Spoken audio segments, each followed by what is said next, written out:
আমাৰ এই যে পাৰ্চেণ্টেজ যাক আমি অসমীয়াত কি বুলি কওঁ শতাংশ বুলি কওঁ ন শতাংশ যদি আমি এই শব্দটোৰ প্ৰনাউন্সিয়েশ্যনটো যদি আমি ভালদৰে কৰোঁ তেনেহ'লে পাৰ্চেণ্টেজৰ মিনিংটো কি ইয়াতে ওলাই আছে ঠিক আছে শতাংশটো যদি আমি ভালদৰে প্ৰনাউন্স কৰোঁ তাতে আমাৰ কি ওলাই যাব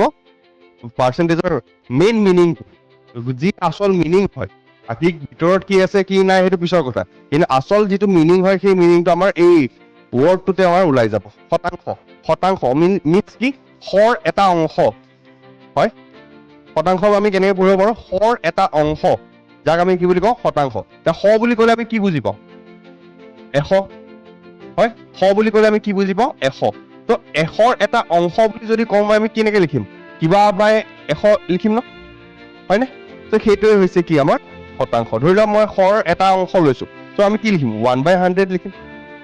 হয়নে তো এইটোৱে হৈছে কি আমাৰ শতাংশ বা পাৰ্চেণ্টেজ যদি আমি এইটো ইংৰাজীত অকণমান বুজাবলৈ যাওঁ তেনেকৈ কি হ'ব এই যিটো পাৰ হয় পাৰৰ মিনিংটো কি হয় বাই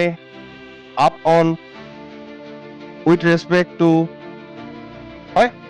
আৰু আমাৰ এই যিটো চেণ্ট আছে চেণ্টৰ মিনিংটো কি হয় তোমাৰ আপোনালোকৰ এইটো হয় আমাৰ চেঞ্চুৰীৰ কথা কৈ আছে ঠিক আছে